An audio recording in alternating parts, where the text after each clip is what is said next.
I got my tea in my Christmas mug, but that's okay. And I got my computer.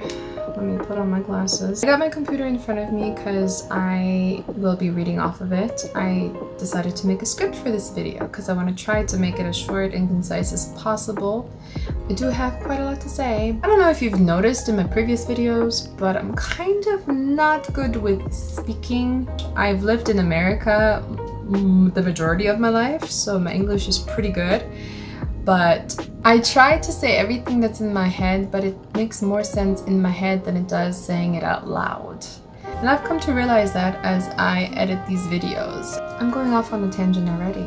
Jesus, I'm gonna get it together. Let me sip my tea before we start.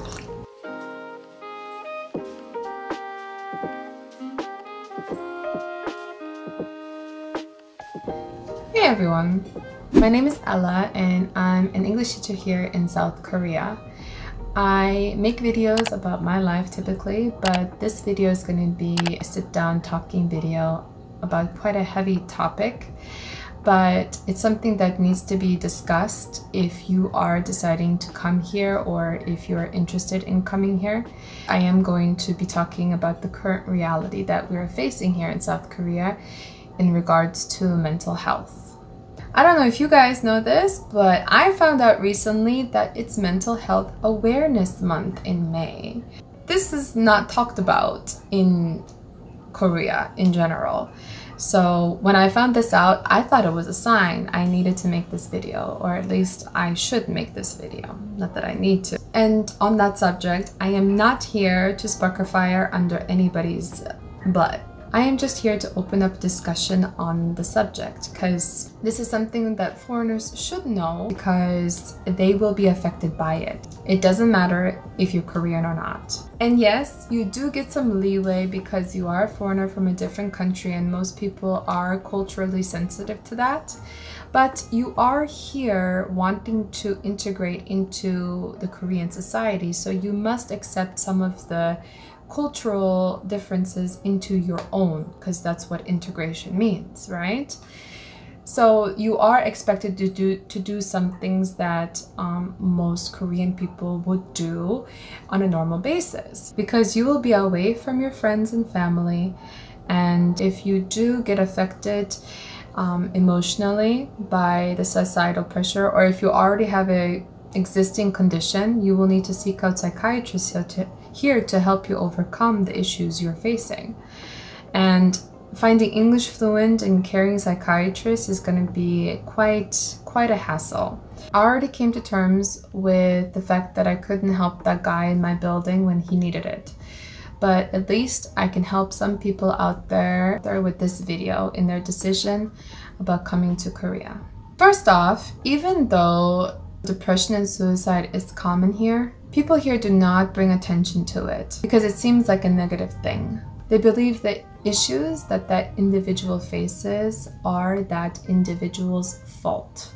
When the gas explosion happened, the firefighter said it wasn't the building's fault, it was the individual's fault.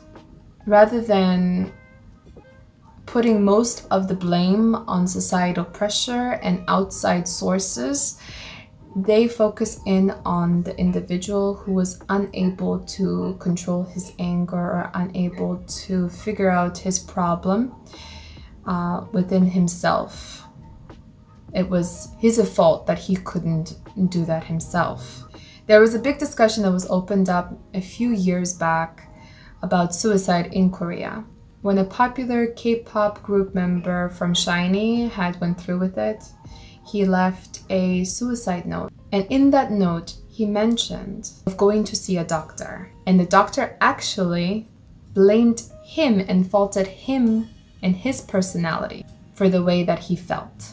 I have no idea what kind of doctor this was. I recently watched an interview of Tablo from Epic High. If you want to watch the full interview, I can link it down in the description box below. But to summarize the video, he explained that he had manic depression all his life. And if you don't know what manic depression is, and I actually didn't know what it was at first too, I had to Google it. It's bipolar. It's being bipolar. He needed to be treated by a healthcare professional for bipolar. This is not something that a priest or a PE coach can just help him with. So nobody told me I had a panda sticker here. Okay, anyway, what was I saying? But he was actually never even diagnosed with manic depression until he went to the States when he studied abroad. He was treated for it, but when he came back to Korea, he couldn't get treatment for a while. It's not because there weren't any medical professionals here in Korea, because there's plenty of medical professionals here. But it was because people would see him going in and out of that building, and it would be bad for the public to know about it. This is an invasion of privacy for the public to know about this. And the record label knew that it would be leaked, the fact that he's going to the clinic. If you are a hopeful English teacher, you will be subjected to your privacy being invaded even before you come to Korea. The government requires all applicants to fill out a mental health form, which asks you if you have any mental health problems or if you take any medications. Even though they say it's private information, the immigration officers take a look at it. Take a look at that piece of paper, and they will deny your entry. There is a prejudice against people with mental illnesses. And by the way, even the word crazy, which in English we say pretty commonly to describe things that are either good or bad, in Korean, it is used as a curse word. I've been advised by my co-teachers never to call the kids crazy, or to say crazy in general in the classroom. Then when they're talking to me, they would have to whisper it. They're whispering it so that nobody else could hear, you know? Because it's not a socially acceptable word. Crazy is not a good word here. And that may be because of this whole mental health prejudice. The Shinee and Tablo stories have shined a light on the pressures of the K-pop industry, which take a toll on mental illness. But it didn't shine a light on the general pressures of society as a whole here. So today I want to open up that discussion on societal pressures, which are engraved in people's day-to-day lives. Everything and everyone is so competitive, and only the best of the best can get jobs. The sad thing is that everyone is competing for the same jobs. Everyone wants to work for a conglomerate. So much so that the government had to enforce a law a few years back rewarding job seekers who apply and stay with a smaller company for at least 2 years. I don't think the law really did anything besides delay the inevitable. And why, you may be wondering, do they want out of smaller companies? I mean, wouldn't you want to grow with a company? Well, because they're being overworked and underpaid. Not saying that only small companies do this, because that's definitely not true. But smaller companies do have to work harder to catch up to the bigger ones. So it's a normal thing to work overtime without getting that overtime pay. And I'm not a fan of that, because that affects me too. At my first teaching job in Korea, I had to work 11-hour shifts, teaching back-to-back from kindy to middle school. When I first came to Korea, I didn't know any better, so I assumed that I got a choice to work overtime. They had alluded to a possibility of overtime, but in reality, they expected it. And when I tried to ask them to change my schedule, and I wasn't being ridiculous, I just asked to work a regular 9-to-5 job, but they said no.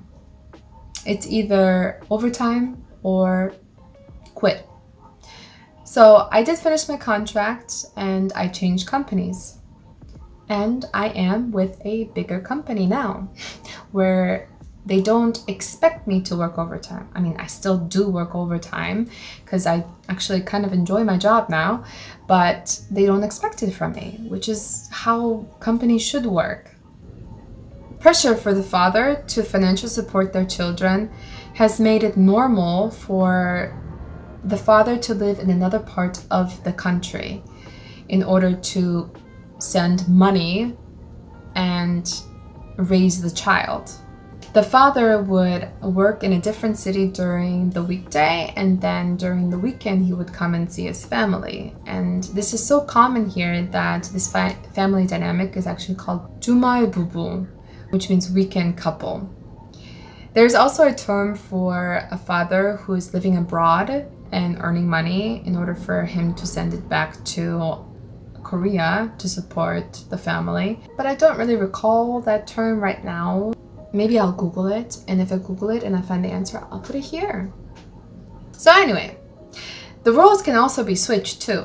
The father can be staying here in Korea while the mother and the child would be going to another country to have the child study abroad in a different country.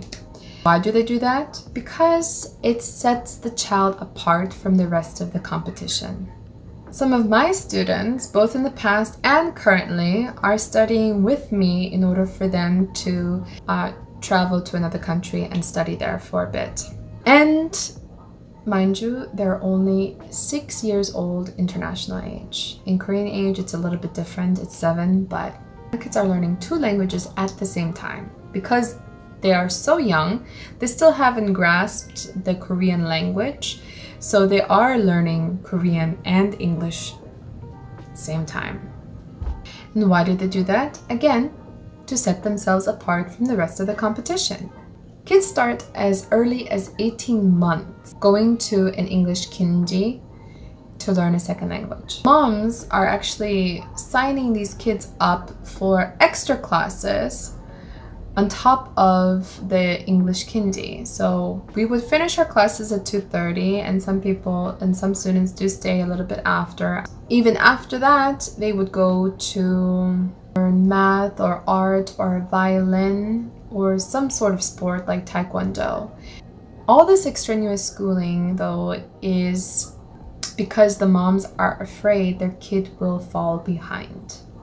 They truly believe if they do not start early, they're failing as a parent. And I know my job as an English teacher plays a part in this endless circle of societal pressure to compete to be the best. I know that. It is my responsibility to not put that pressure on them.